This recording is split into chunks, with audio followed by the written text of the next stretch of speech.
Hello one and all, it's your Attack on Titan, chapter 134, In the Depths of Despair, and this was the first chapter in a very long time that made me think this series is gonna have a happy ending.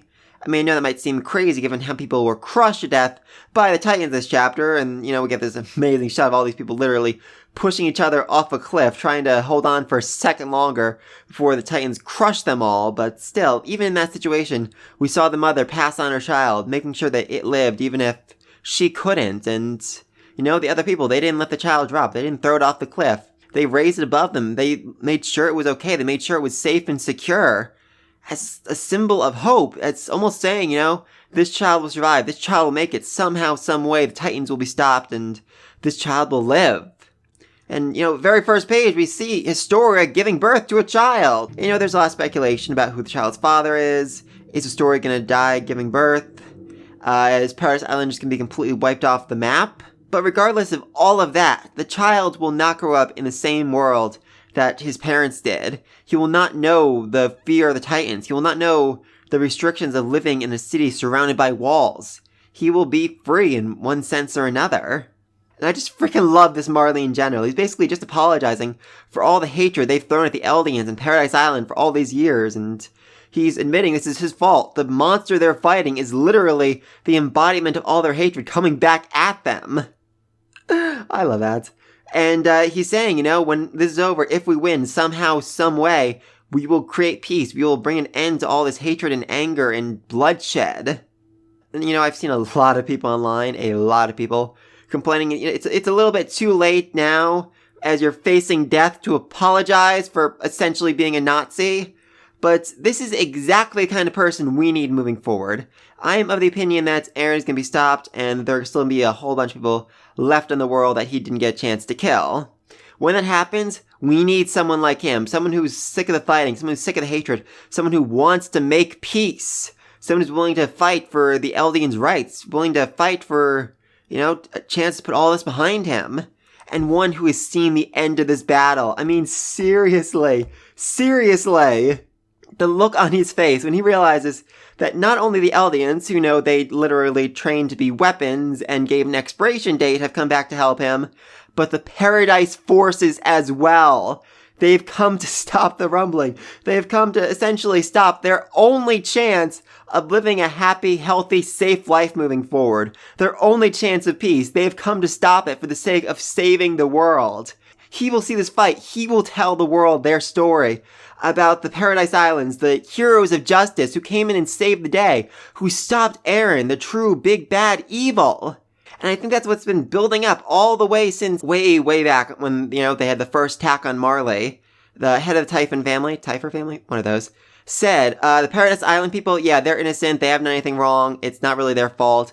I mean, the real big bad, the guy we need to be concerned about, is this Eren fella. I mean, he is the real enemy here, he's the real issue. You know, we have to take him down, we have to stop him, we have to take him out no matter what happens, and then Eren ate him and killed a bunch of other people, really emphasizing, you know, that Eren himself was the big bad, the enemy, and I think that's going to be the story moving forward, you know? Eren was the one responsible for all of this, for all the destruction, all the death, all the chaos, and the people of Paradise Island, they returned, they came, and they stopped him.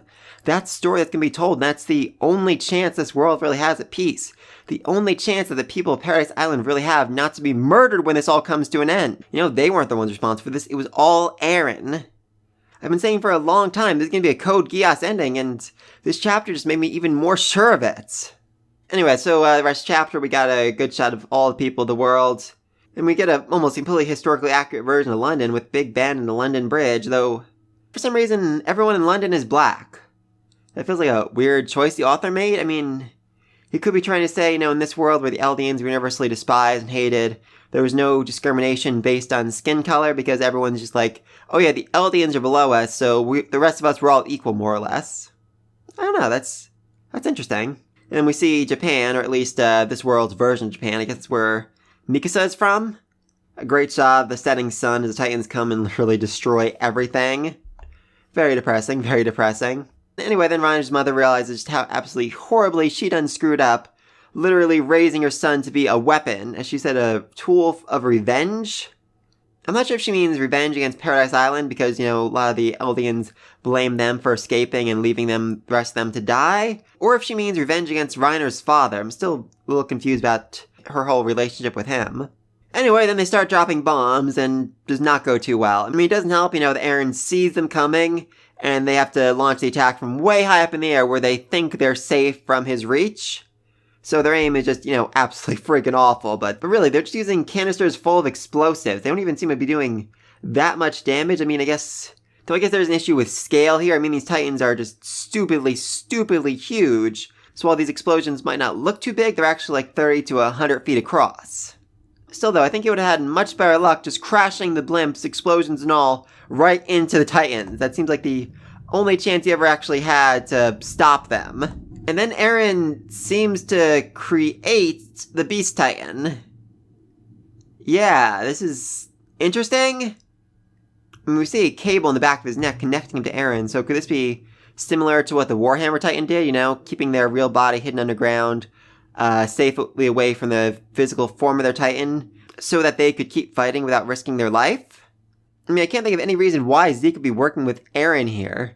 He clearly is not a big fan of his whole let's murder everyone plan, and their father straight up begged him not to let Eren do what he wanted to do, so is this just Eren controlling a puppet? I mean, did Eren alter his memories to make him think he's fighting against someone else? That kind of goes against this whole, freedom thing, but Eren really does not like Zeke, so maybe.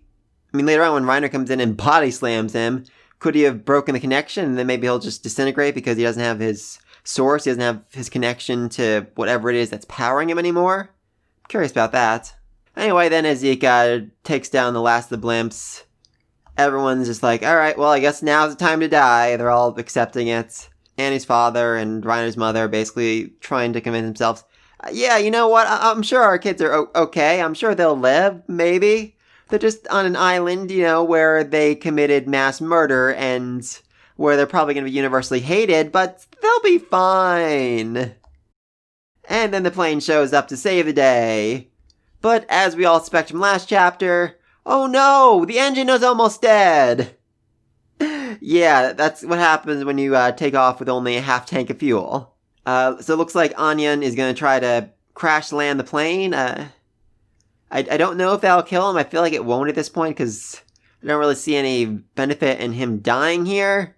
Like, they all left him alone to just be on the plane. If they reveal later on, oh yeah, he died when the plane crashed, that really wouldn't have all that much emotional impact. And maybe he'll just crash the plane right into Eren. That'll definitely give his death some kind of meaning, I guess. Anyway, so they jump out of the plane and somehow manage to land directly on Eren. Good for them! And thus we begin the big, epic final battle. Now their big plan is to separate Zeke from Eren because they think that'll cause Eren to lose control of the Titans. They don't seem to realize that Eren doesn't really need the royal blood anymore. He's essentially freed Ymir. She's no longer a slave to the royal family, so I feel like even if they did kill Zeke, it wouldn't actually change anything. Though, if this is just a puppet, it could be very interesting to see Eren create more puppets. Warhammer puppets, Attack Titan puppets, Beast Titan puppets, Founding Titan puppets, and maybe even just combinations of them, like Warhammer and Beast Titan combined together, which his friends and allies have to take out in order to get to him, in order to stop him. I can't imagine it's going to go all that well for them, given that Annie still needs to show up and, save the day. So I think it's going to go, they're going to start fighting the various puppets and clones, whatnots. It looks like they're going to be losing, then Annie's going to show up, her father's going to be so happy. She's alive! My daughter's alive! And, she'll hold them off while, I'm going to say, Mikasa and Armin go to the head to take out the true Eren, to stop him, convince him, talk to him somehow, some way. I'm definitely leaning more towards Eren dying here, but hey, the author has proven time and time again that he can absolutely surprise me, so yeah, we'll see what happens. Please, let me think all this down below. What do you think of the Marleyan general who basically apologized? What role do you think he's going to have moving forward? Do you think Eren's going to finish his plan of destroying all life on Earth? I really, really doubt it, but we'll see. And who's Historia's baby daddy? Is it Eren? Is it Farmer Boy? Is it Levi? Is it Armin? Place your bets, people. Place your bets. But please, let me think all this down below. Be sure to like and subscribe to the next video. And until then, peace!